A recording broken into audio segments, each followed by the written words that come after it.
falaremos sobre o conjunto dos números irracionais e reais, tá? Vamos fazer uma retomada no conjunto dos números naturais. Quais são os números naturais, inteiros e racionais? Bem, os naturais são aqueles utilizados na contagem, né? Representado pela letra N, é o 0, 1, 2, 3, assim até o infinito, representado pela reticências. Temos aí o conjunto dos números inteiros, né? A esse conjunto dos números naturais nós acrescentamos os números negativos, então a gente começa a trabalhar, né, com o 0, todos os números positivos e todos os números negativos. O nosso terceiro conjunto aí é o conjunto dos números racionais, são todos os números x, tais que x sejam representados na forma A sobre B, ou seja, na forma de fração, com A pertencente aos inteiros e B pertencente aos inteiros asterisco, quer dizer, o inteiro sem o zero, né? Então, nós temos aí os não nulos. Aqui eu deixei a representação do 3 como natural, a gente percebe que ele está contido nos inteiros, né? O menos 3 aqui representando a inclusão dos negativos, e o conjunto do que eu trouxe uma fração. Continuando aqui, a gente vai ver o conjunto dos irracionais, eu deixei raiz de 3 como exemplo aqui.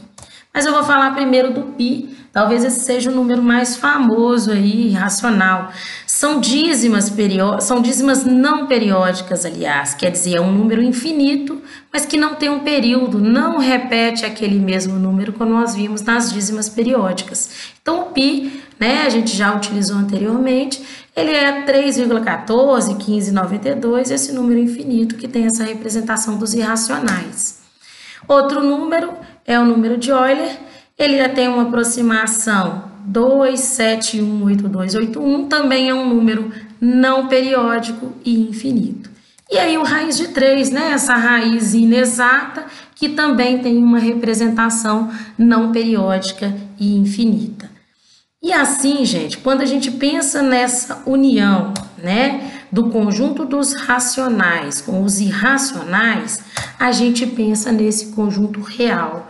O que é o conjunto real? O conjunto formado por todos os elementos que completam a tabela, a reta real. Olha a reta real, é como se nessa reta nós não tivéssemos nenhum espaço em aberto.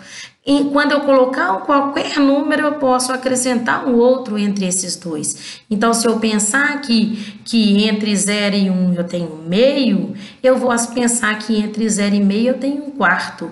E assim, com os números irracionais, eu complemento toda a minha reta real.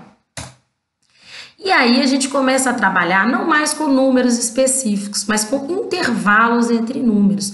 Porque se não existe nenhum espaço entre essa reta, entre dois números numa reta real, eu coloria aqui todos esses números entre 2 e 3, inclusive eles, olha, deixei uma bolinha fechada aqui para representar que eu peguei todos entre 2 e 3, né? E eu falo que esses intervalos reais a gente considera como subconjunto dos números reais.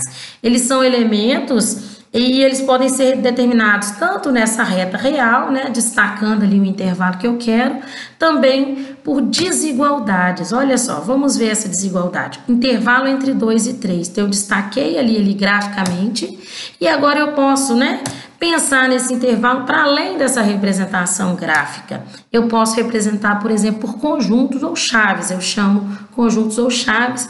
Eu tenho aqui, olha, x pertencente aos reais, tal que o x, né, qualquer valor que eu queira, está entre 2 e 3 e inclusive eles, olha, esse igual me fala assim, o 2 e o 3 também fazem parte do intervalo e aí justifica essa bolinha fechada em cima do 2 e do 3 na reta, né, na representação gráfica ou geométrica.